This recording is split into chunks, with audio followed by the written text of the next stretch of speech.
Learning Ikari has helped Goku with many fights over the year. Piccolo, Raditz, Vegeta, and even the likes of Frieza. Even though his Super Saiyan transformation was achieved much later than in the original, Goku is arguably even more formidable. However, his future son changes things with a brand new transformation to use against Perfect Cell. Let's get into What If Goku Learned Ikari, Part 4. The Cell games have just begun, and Cell wants to fight the strongest out of all of them. Even though he would love to crush Goku right now, if Goku isn't the strongest, then it isn't the most fulfilling fight he would get. And that's coming from the Goku part of Cell, so Goku even understands that desire. His future son is the one to step up and take on the beast. While in the time chamber, instead of helping his main timeline son achieve Super Saiyan 2, he helped future Gohan achieve Super Saiyan IKARI. A form not only achieved by Broly in the Dragon Ball Super movie, but also future Trunks in the Broly movie. Future Gohan starts out in his grade 4 Super Saiyan, much to Cell's excitement. The two start their fight in a fierce clash, revealing almost every single one of their cards. This fight would play out mostly like how Goku's did with Cell, except a much greater feat of power is displayed. Gohan tries to go for the most devastating blows on Cell, using all the techniques he'd learned from the Z fighters, and as well as Goku in the time chamber. He tries to use the solar flare, but Cell has Toten's DNA as well as Goku's, knowing how to counter it. Cell takes the first blow, but after that is able to tank until the effect wears off. His sensing also helps with that. Gohan expected this, however, and right after the solar flare cools down, 3 of Gohan's clones are in Cell's face, with him being overwhelmed. The real Gohan is right behind them, and as they clear, he shows up and uses a full power Kamehameha to Cell's face, much like how Goku did in the original. Half of Cell is obliterated, and it looks like he's dead, but his regeneration comes in clutch and saves him. Tired out, Cell decides no more games. He destroys the arena and declares a fight to the death between them. Future Gohan has no problem with that though. He wasn't planning on keeping Cell alive anyways. Cell is going all out now, knowing Gohan is still holding back. He uses all of his power to overpower Future Gohan and make him unleash everything he has. Cell is able to showcase some of the moves he too has inherited from the Z fighters, using Kamehamehas and multiple super speed special beam cannons, which Gohan barely dodges. But they're just distractions for the Kienzan approaching him. Gohan sees it and jumps, but Cell appears in front of him and lands a gut-shocking punch to the stomach.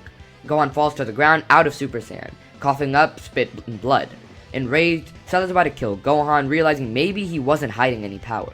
He launches a point blank at Gohan's face, except it stops on contact.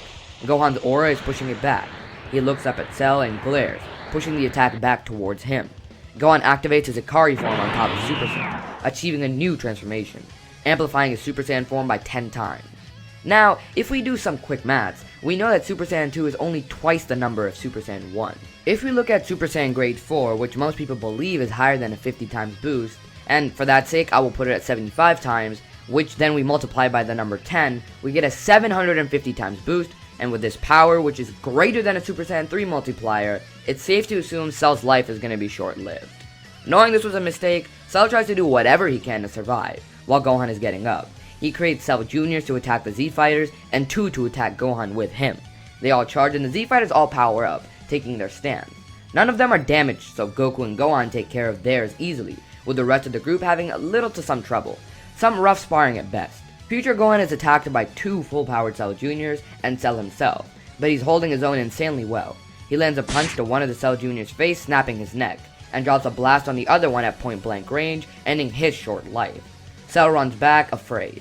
Now while this Gohan is different than Kid Gohan, that doesn't change the effect this form has on him. Super Saiyan 2 consumed Kid Gohan with rage, so much so that he wanted to torture Cell, and Future Gohan's power is likely even more uncontrollable. He punches Cell repeatedly, to where his face is beyond recognition.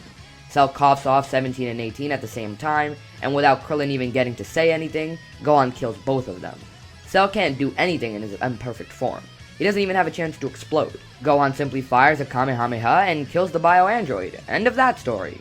Afterwards, Gohan returns to his timeline and Goku stays alive. He continues to train and they all manage to achieve Super Saiyan 2. By they all, I mean Gohan and Goku because Vegeta's dead and if you guys are wondering about Piccolo, watch the last part. Instead of striving for Super Saiyan 3, the next many years Goku has, he strives for Super Saiyan Ikari, realizing that power even surpasses Super Saiyan 2 by a lot. He tries to get Gohan to learn too, but he isn't interested. After forcefully learning Super Saiyan 2, Gohan gave up and resorted to studying. Goten is still born, and he would be born with Ikari, much like how Gohan was. Having experience with himself and 2 Gohans on how to control the power, Goku teaches Goten at a young age. He also teaches him Super Saiyan, which Goten gets in a snap.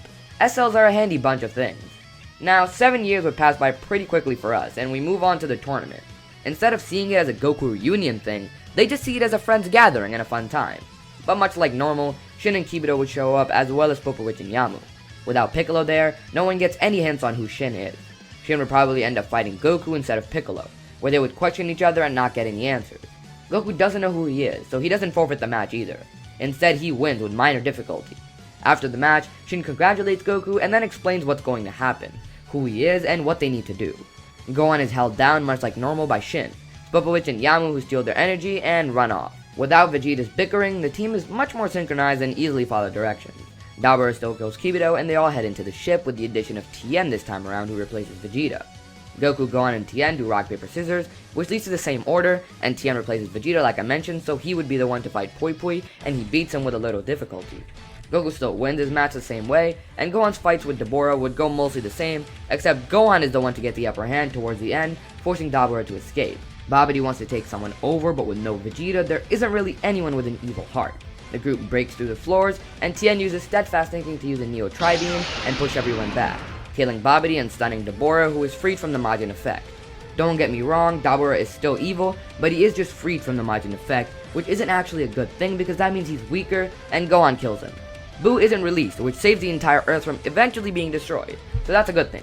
We now move on to another time skip, toward Super. 4 years of training would pass, with Goku trying to stack IKARI with Super Saiyan 2. He doesn't know if it's possible, but if it is, the benefit would be absolutely insane. I would say the extra time he had in the 7 years, plus the 4 now, is more than enough time, even with his farming duties. By now, Goten would also have insane power. With Goku being around for the 7 years, he would probably train more often, and maybe he convinces Gohan to train. And by the way, Gohan would still meet Videl, get married, have Pan, become a scholar, all that citizen life stuff. Beerus would awaken and be on the hunt for the Super Saiyan God. You guys know the story well. He makes his way to Earth after learning of the Saiyans that defeated Frieza and stopped the revival of Majin Buu. Beerus comes to Earth and gets distracted by all the delicacies. But Goku would be on Earth instead of King Kai's, due to him not having instant transmission. So Beerus meets him on Earth. Goku would provoke him into a fight because he can't sense the God's Ki. Thinking he's a strong opponent, Goku ends up provoking him, and the two would start a fight, and Goku would use Super Saiyan. Super Saiyan would probably be as strong as his Super Saiyan 2 in the original fight, so he's stronger for sure. Beerus has fun in the fight, but he still dominates.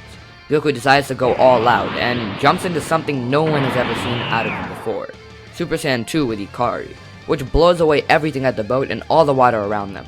With a great display, Beerus expects this fight to go well, and it does. Goku puts up an amazing fight which would impress Beerus and actually make him try. The two fight, going strike for strike, kick for kick, and bite for bite. Beerus slightly increases his power and Goku is getting stronger as the fight goes on, so they both have a good time. However, it's not enough and the Super Saiyan God is still required. Shannon is called, much like normal, and they find out about the Saiyan requirement. But even with Videl's pregnancy, they are still 2 Saiyans short. Beerus asks Whis to search the galaxy and find any remaining Saiyans to do the ritual with. He would have just destroyed the planet, but there's newfound hope. Whis finds 3, and at least 2 of them are pure of heart. Beerus leaves with an ultimatum. 7 days. I'll be back. Goku takes a gulp and asks Bulma to get to work on his ship, which is already done cause Bulma.